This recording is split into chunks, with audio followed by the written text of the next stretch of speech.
Yo, what's poppin' guys? Kaizuka here with another Genshin Impact video. Today we're going to be talking about physical Keqing. Now, I already made an Electro Queen Keqing build quite a little bit ago. Link in the description below, still very relevant, right? So you guys can check that out if you're looking for an Electro build, but this is physical Keqing, so let's just get right into it. And the first reason I actually made my Keqing physical is because I have Xingqiu on my Diluc team, and I didn't want to have to keep swapping it back and forth, so there you go, right? Physical is actually quite a bit of fun though, so without further ado, just get right into it. And the first thing we're going to be talking about is her team composition. So of course you have Keqing herself. That is essential for a Keqing team. Next, you want to make sure you have some cryo characters, right? Because you need cryo application in order to get superconduct, which will increase your physical damage. It's very important you have superconduct, right?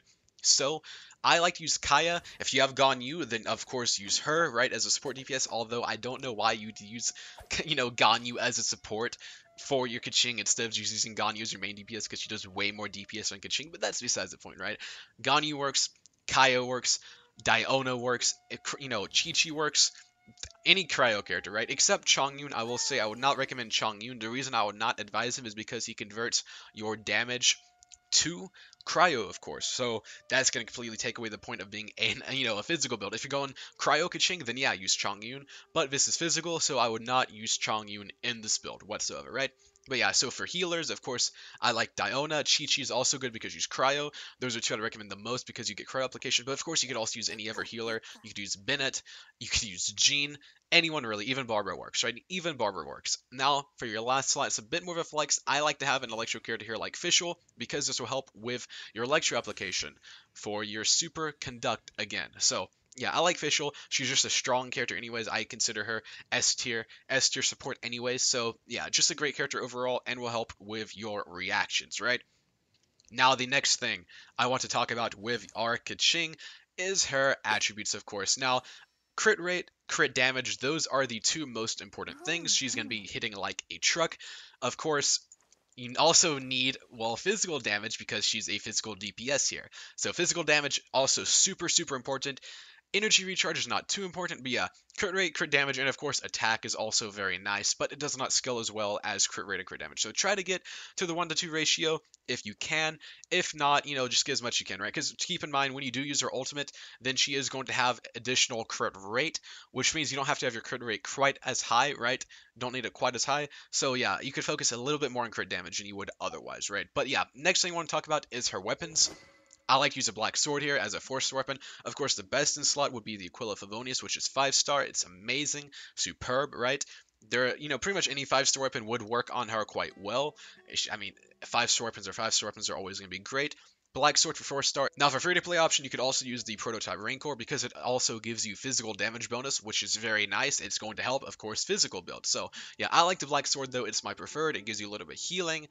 And crit rate, of course, very nice to have. Very nice indeed. So, that's my favorite weapon for her. But artifacts, you're going to want to use the Bloodstained Chivalry for physical damage bonus as a 2-piece, right? And then Gladiator's Finale, 2-piece gives you 18% additional attack. So I'll show you the stats real quick. So as you can see here, you want to aim for attack, crit rate, crit damage, standard stuff, right? Very standard. As you can see here, I use attack on the Sands, right? Sands attack. Try to go for some crit rate, crit damage again. Physical damage on the goblet. And then for the headpiece, I use crit damage because I already get crit rate from the weapon, right? So use whichever one you need more. If you need more crit rate, and then go crit rate. If you need more crit damage, then go crit damage. The hat piece is always flexible. Always one or the other for DPS characters like that. But yeah, again, try to get attack, crit rate, crit damage, whatever you can on the subsets as well, if you're able to. So yeah, that's it for the artifacts. Now, Constellation, this is easy. You don't need none of them. You don't need any Constellation. See all these here? All this here, electro damage. See this here? Electro. All the Constellations are geared for an electro Keqing. And again, well, guess what? This is physical build. You're not playing electro Keqing, you're playing physical. So you need 0 Constellations. Absolutely no constellations. You'll do just fine. Constellations are not important. The constellations are only important for an Electro Keqing build. So yeah, that's pretty simple, right? Pretty easy peasy. Now, for your talents, you're going to want to level up your auto attack the most, right? I'm gonna get this as high as you possibly can. Max level this fast because all your damage pretty much comes from spamming charge attack, right? You're just going to sit there, spam your charge attack. This is where the bulk of your damage comes from. It's also nice to level up your other abilities, at least to like level 6 or so, right? It doesn't hurt. It doesn't hurt at all. Starward Sword is also very nice to get up there. But again, you know, you're not focusing on Electro, so it's not going to help you too much, but it's nice, okay? So basically focus on this, and then I would say focus on these two about equally. These don't matter nearly as much as your auto attacks do. So that's it for the Constellations. I'm going to show you her in action, and just get right into it. Alright, so for the purposes of this demonstration, we'll be using Barbara just to get the Pyro Shield down more quickly. So let's just get right into it.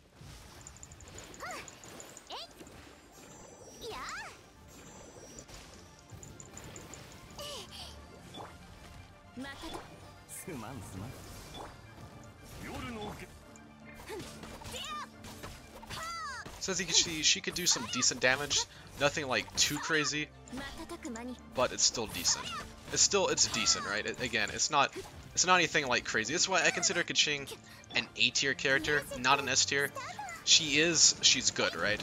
She's good. She could get the job done, but it's not like crazy. Like I even have her decently invested, right? I have a mix of plus 16 and plus 20 artifacts on her, and it's still a struggle to one-shot bosses. But with Xiao, it's super easy. But Keqing, I mean, it's possible, especially if you have like a 5-star weapon on her. But it's still not hard, right? The boss was still easy. That wasn't hard at all. But again, solid DPS, but nothing super spectacular. But I mean, that's just Keqing, right? You know, she trades a little bit of power, right? Loses a little bit of power, but she has a lot of versatility. And this is just one of the many builds you could run with her. So, physical, one of her options. She could be Electro, she could be Cryo, she could be Pyro. There are lots of different ways you can play with Keqing, so she does sacrifice some damage. But again, not bad, right? It's not bad at all, so that's enough rambling. If you guys enjoyed this video, found it helpful in any way, shape, or form, please be sure to smash a like button, subscribe for more content, and yeah guys, that's it for today. Guys, out. Peace and booyah.